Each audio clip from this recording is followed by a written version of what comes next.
guys, lugi yung ano, yung taga-bantay ng strawberry doon kasi yung isa nangangain dito sa looban. Videographer eh. Ito guys, bagong cultivate na lupa. Siguro ano to, hindi ko alam kung bagong ani or tatam na bago. Kasi parang may mga naiwan pa doon ng mga hindi nakuha o yun.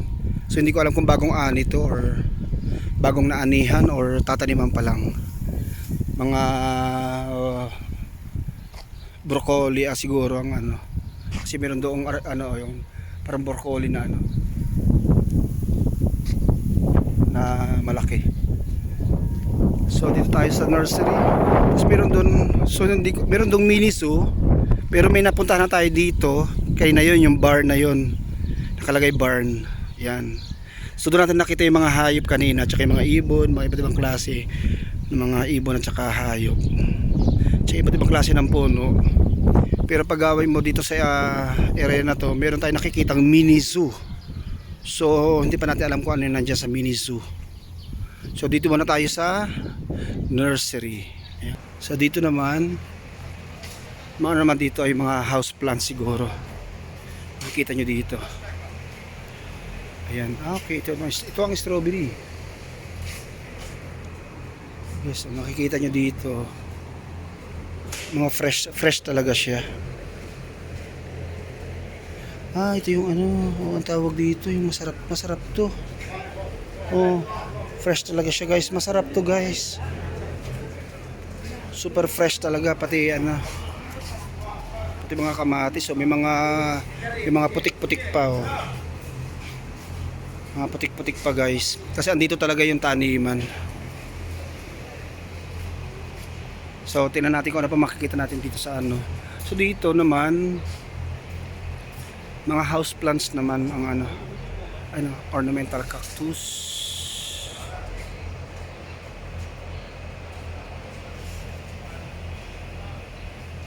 So pwede kang mamuti if more than 250 grams are picked, which is equivalent to the small container that can be closed. The value of the additional quantity will be charged, and we apologize for not accepting returns of the picked strawberries. So pwede kang mamuti talaga guys. Kaya so hindi natin alam kung season ngayon ng strawberry. Hindi natin alam kung season talaga ng strawberry. So meron dito artificial na malaking strawberry. Yan. Tapos ano siya, greenhouse siya guys kasi close siya ng may malaking bubong na kasi yung mga ganitong klaseng halaman naman, yung pambahay, hindi naman siya pwede ma-expose direct sa sunlight kasi mamamatay naman sila. So ito, buy one get one free. So may mga din 2KD. So ganyan. Buy one get one free. So may mga sila, may mga promo din guys.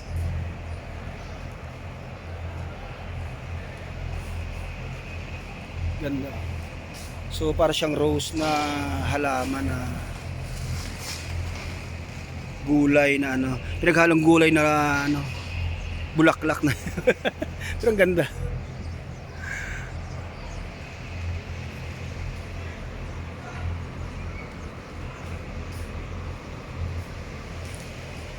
Petunia Terrace 1KB. Infernal trees. Okay. Boat lily. Boat lily pa ang tawag sa ganyan. To. Yan, boat lily. Gardenia jasminoides. Euphorbia milli. So may mga pangalan talaga siya guys. So dito mo makikita kung anong talagang tawag sa ganitong halaman. Asparagus. Yum.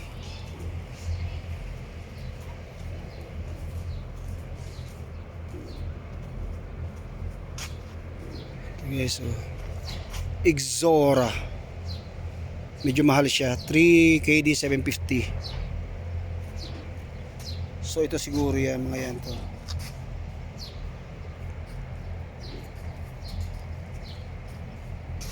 Euphorbia milli. 3KD, 250 fields. So ito siya. Pero actually mura na siya guys kasi malaki na siya oh. 3KD 250 pero malaki na siya. Malaki na siya oh.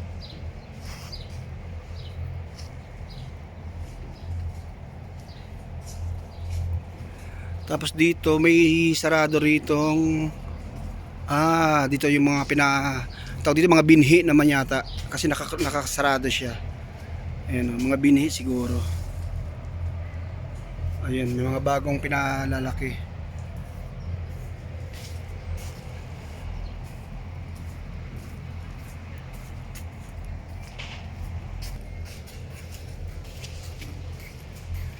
Meron ditong restaurant ng Subway pero walang tao.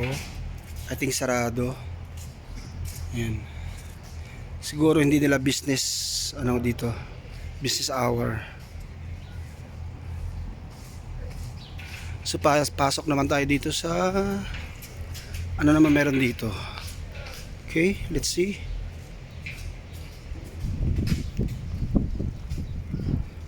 Okay, dito naman mga kabulaklakan. Okay. Swiss chard. Ayun, may Swiss chard ako nababasa.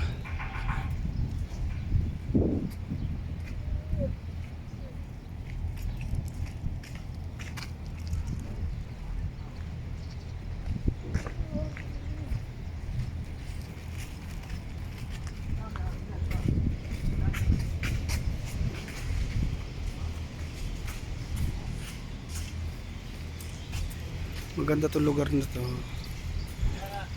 Hindi ko alam kung anong klaseng bulaklak to pero ang ganda.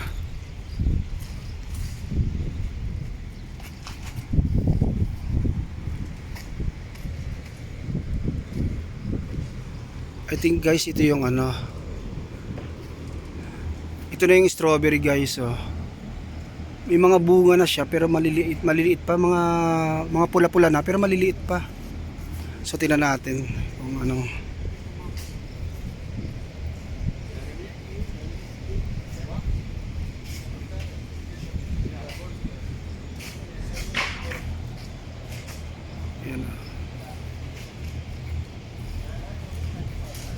Marami ng hinog oh. Namumula. Amoy na amoy yung amoy na amoy yung strawberry. Balibasa puro hinog na yata sa loob. Ayun, may batang namumuti doon sa loob. Kasi pwede kang mamuti talaga, babayad ka lang. Papasok ka? Pagpasok mo babayad ka kuya. Yan guys, try natin guys mamulot ng fresh strawberry kasi siyempre para maranasan naman natin. So kailangan natin ito, pag napuno mo to, magbabayad ka ng 1.5. So bago ka mamuti, babayad muna. So bayad muna tayo. Kaya pa tayo ng sukli guys. Marami kasing bumibili ng ng lalagyan. Maraming mamumuti ng mga family bagong dating.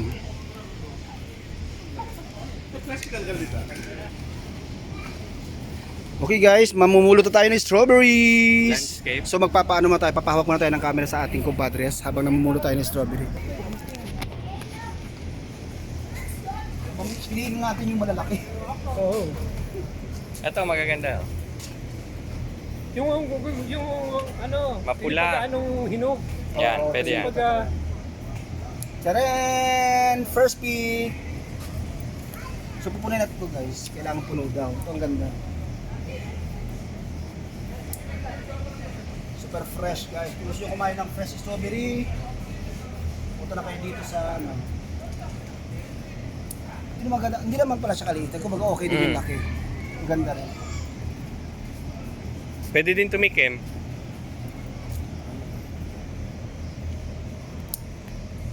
Okay na siya sa 1.5 ha. Kasi nag-enjoy ka pa ng pamuti. Ayan, magaganda. Ito super pula na. Nasa kaliwa mo. Oh, pula oh.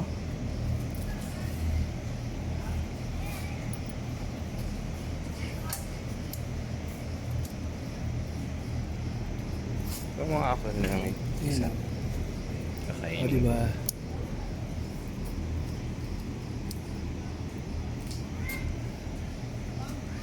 Ha? Ay, gano'n. Ano po? Dapat nga, ano, yung mapula-mapula para. So, ito, sobrang wala kayo.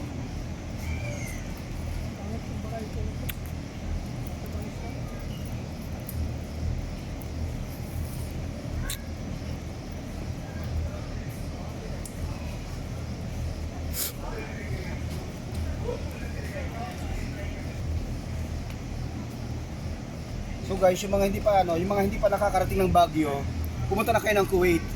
Hindi pa makakaranas ng pagka-harvest na ng strawberry.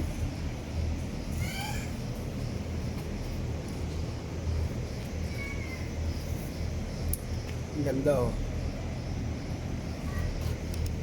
Yay, malapit ang mapuno.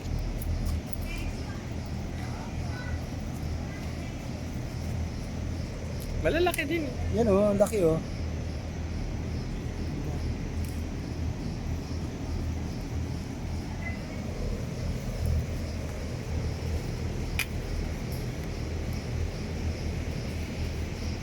So yung isang kung mapapansin natin guys oh, yung isang puno, yung isang kumpul na puno ng strawberry yan, siya, ang dami niyang binubunga. Ang dami niyang binubunga. Isang lang to ha, parang isang puno ng strawberry na marami siyang sanga. So nandun yung bunga niya lahat. Kada sanga may bunga. So ganun pala mamunga ng strawberry.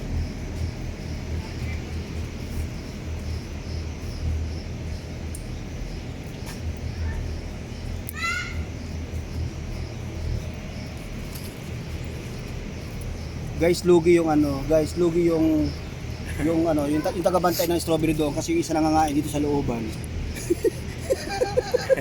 Videographer eh. Nakakadaya kami.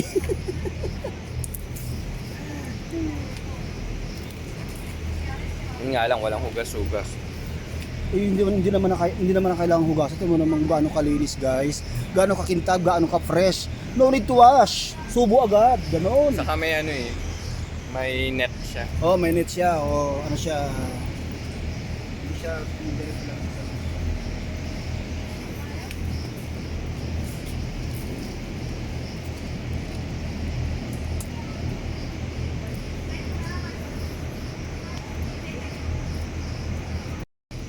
Yan guys, nakapuno na tayo ng isang basket, isang lalagyan, isang cup ng strawberry. Yan. This is 1.5 KD. Magbabayad ka doon sa labas. Doon. So sabi niya, pag napuno niyo na daw to ng ganyang natatakpan siya, so okay na. Pero actually sobra-sobra na to, hindi ko na nga maitakip po. Ayan guys, nice experience sa strawberry farm. Ayan. So marami ding namumuti rito.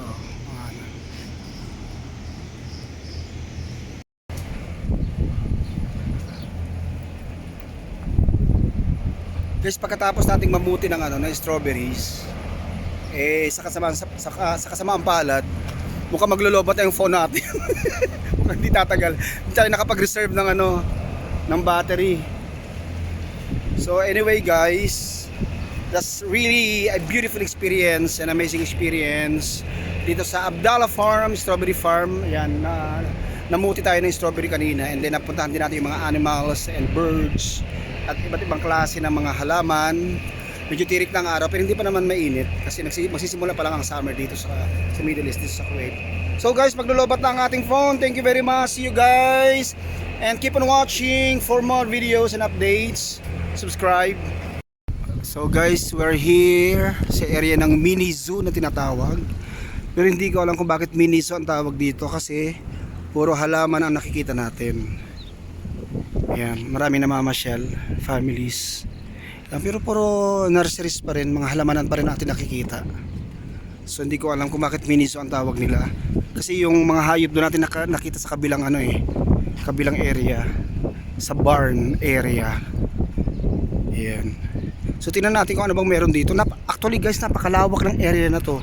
From doon sa main gate doon na pinasok natin kanina. Tapos yung mga kahayupan dito, yung nursery area dito, tsaka yung strawberry. Dito tayo namulot ng strawberry. Ito hawak ko. Ayan. Tapos Dito yung part ng mga ibon. Tapos dito mini zoo nakalagay. Pero wala akong makitang hayop, puro halaman din. At napakalawak pa niya guys. Sa gandun pa, napakalawak pa. So hindi ko na alam kung makakarating pa kami doon. Kasi actually maglolobat na talaga yung cellphone natin. Hindi tayo nakapag-reserve, hindi tayo nakapagdala ng charger or hindi ka rin pwede makapag-charge dito. Hindi ko alam kung saan ka pwede mag-charge dito. Pero malawak pa siya guys, malawak pa. So siguro marami ka pa rin pwedeng pwedeng mapasyalan dito.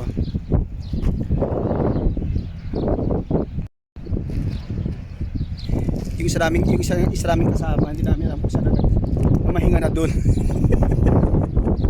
Si parang Ricky na mahinga na doon kasi ayaw niyang masunog. May dalang payong, meron naman dalang payong or baka naman pagod na yung mga binti. Pero si Kuya Lorenzo ka doon sa unahan. Susunod natin kung ano pa yung meron dito sa dito sa loob ng Abdali Farm. Actually Abdali Farm ang tawag dito sa buong area na to. Tapos may nakikita akong parang tayo sa Holland. Tapos may nakalagay doon welcome. So hindi ko alam kung anong meron doon. Tapos may stage. So pwede ka mag-concert dito guys. Yeah. Parang stage to, yan o.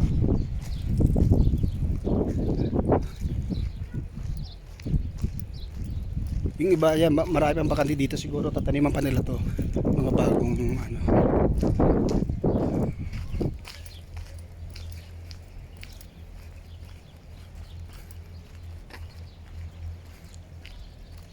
So dito may nakalagay na welcome. So, hindi ko alam kung anong welcome nila sa atin dito.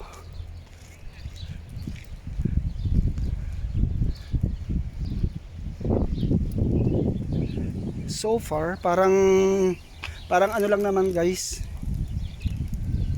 Dito siguro sila nagpapasibol ako, makikita nyo guys itong tinuturo ko ng mga maliliit na parang pinapasibol pa lang nila. Dito siguro yung possible tapos sa kanila dadalhin doon sa mga mga area na kuan. So dito makikita nyo parang palakihan siya, mga punla. Ayun. Ayan, mga punla makikita nyo.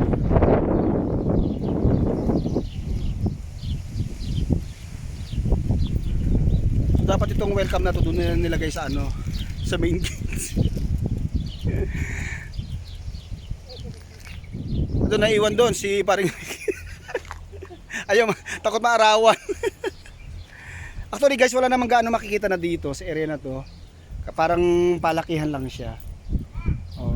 So mas nag-enjoy ako doon sa pagpamumuti ng strawberry, doon sa mga hayop, pagpapakain ng mga pagpapakain ng camel at saka ng mga doon, mga lama, meron pa doon donkey. And dito naman wala dito mga palakihan ito. Ayan, mga punlaan siguro. Ayan, pero sarap ng hangin. Kaya guys, dito sa Middle East, sa Kuwait, ayan, yung mga gustong maiba naman ang experience at maiba naman ang gustong makita at maranasan. So punta lang kayo dito sa Jahara Abdali Farm. Ayan, dito pwede kayo mamuti ng strawberry, pwede kayo mapakain ng mga hayop for a very reasonable talaga entrance fee. Ganun lang guys. So mamamatay na talaga guys ang aking phone. See you. Thank you very much for watching and subscribe. Don't forget